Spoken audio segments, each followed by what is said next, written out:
Welcome to another film in the series Percy's Progress. Percy now is 7.5 months old, and for the first time in literally weeks we've actually got a bit of sunshine today. Anybody that lives in the UK will know just how wet and horrible it's been. So it's made actually getting on with some training quite difficult. Nobody wants to go out in the pouring rain and the mud, and the dogs certainly don't enjoy it. But I've taken advantage of the sunshine today and come back down to our local playing fields. Now, at Percy's age now, I've decided it's time to start putting a little bit of discipline and basic obedience in him. I've actually done Percy in a very different way to I've done my other cockers. I normally start basic obedience quite early on with those, but after talking to Percy's breeder, John Rees, and I actually asked him how he started his cockers and how he trained his cockers and at what point he really started training them properly. And he basically said to me that he'll start when they don't come back when he calls them. Well, Percy's not quite got to that stage, but we're certainly getting there. So he's getting a little bit of independence now. But this is what I like about this little dog in particular. As he's growing older, I'm getting to see some different traits he's got in his personality. And I'm really liking this kind of off switch he's got. My dogs have to be really versatile. You know, I shoot over them, I want to go beating with them, I pick up with them. And of course, through my work, they have to do photography courses as well and be models. So I like a dog that's got the ability to switch off, but also has got the drive to be a gun dog. So today I brought the placeboard down and we're going to do some weight commands.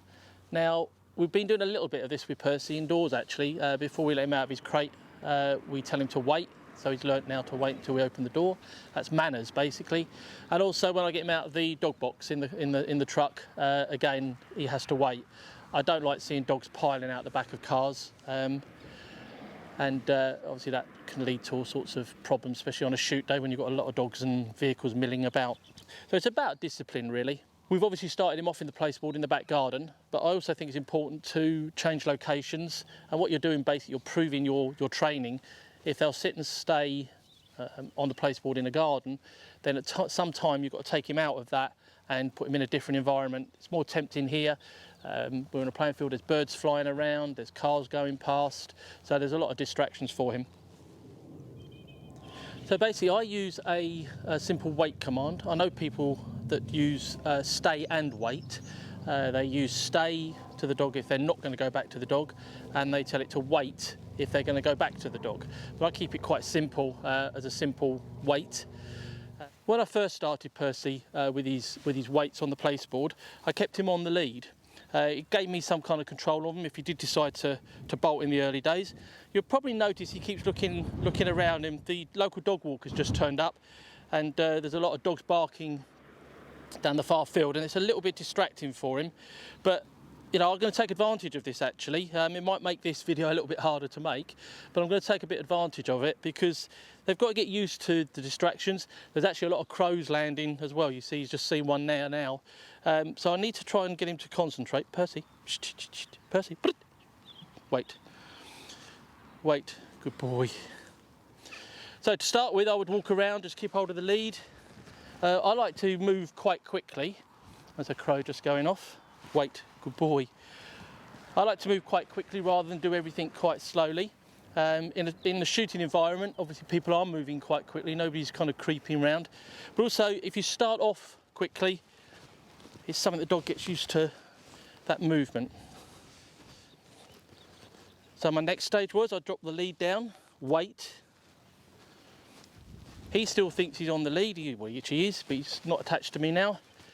And again, I'll just start to increase my distance. Come up next to them. When you praise the dogs, wait. Just do it nice and gently. These cockers, if you give them too much praise that's over the top, they lose their focus. Wait. I'm gonna give them another command as I move away. I don't speak to him any other time, really. I don't want to keep repeating that command. I've told him to wait, so he should stay there next to him. Now the hard one is when you start coming around the back of them. Good boy, wait. Just a little bit of reinforcement there, and then I can start increasing my distance. A little bit distracted because of those other dogs, but this is good considering there's probably about 5 or 6 other dogs running down that field. Now this is not nice for the dogs, they don't want to do this. He wants to go off and play with those other dogs obviously, but I'm just using this to my advantage now. That's good. Good boy. Wait. So my next stage now is where kind of an intermediate stage really. He's not quite ready to come totally off the lead at this stage, but I've had been working with Active Canine Designs, one of our supporters, and we've come up with this little called it the heel helper, and obviously it's going to help in heel work, which we'll talk about in another video. But the good thing is they're a tiny little lead, slip lead, very light, got a traditional Celtic knot in the end, so you've got something to hold. But it's a good intermediate. Normally what we would do is wrap the dog's lead round its neck.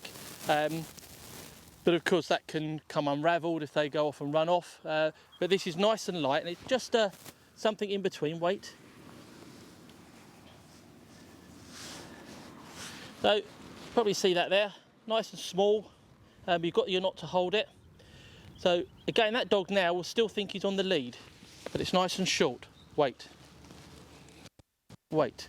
And this will actually come in a very useful piece of kit when we start doing steadiness to thrown dummies and things like that, because it gives you something to hold on to instead of trying to scruff the dog. It's just a better way of doing it.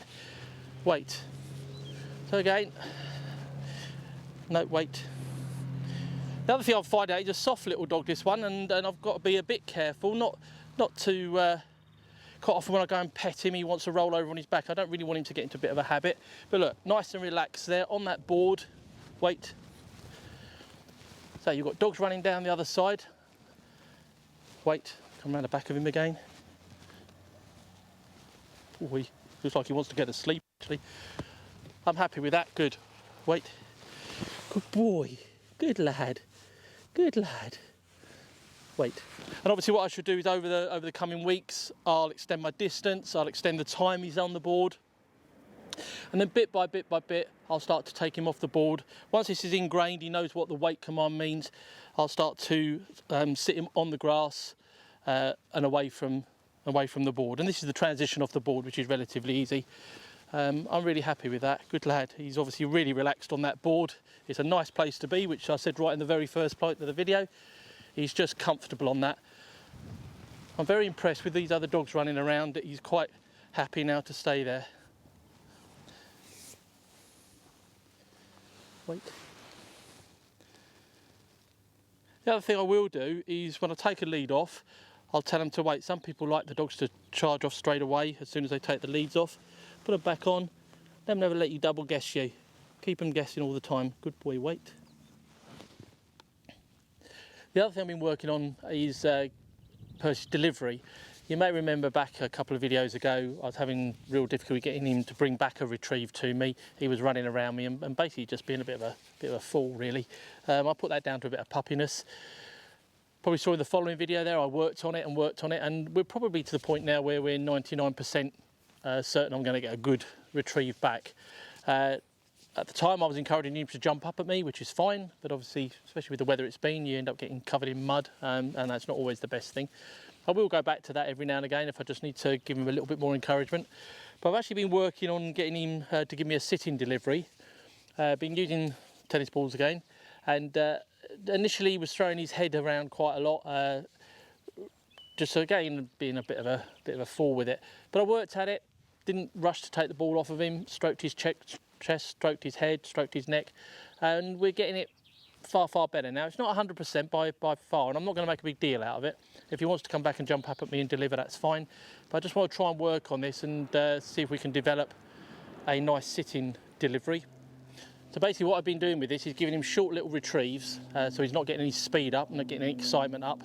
When he comes back, I'm just putting my hand up, which he's learnt means sit. Just give him that little pip on the whistle as well. I'm in no hurry to take the retrieve back off of him. Lots of strokes under the chest, round the neck, and then take the ball off of him. And we're just trying with a couple. So here he comes back. Hand up, whistle up. I'd like him a little bit closer than that. Percy, here. Good boy. Good lad. Good boy. Good lad. I don't want him to get in the habit of stopping short of me. He's getting a little bit tired now, but I don't want him to start getting short of me. That creates a bad habit.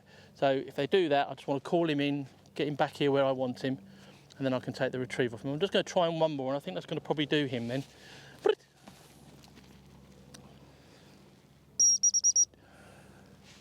Try and finish on a good one. Good boy, lovely, good. No hurry to take that ball off of him. Good boy, good boy. That's coming on really nicely. That's probably the best one I've had off of him. That head's just starting to slow down. He's not throwing it around so much. Good boy. Yep, I think it's fair to say we're making some progress.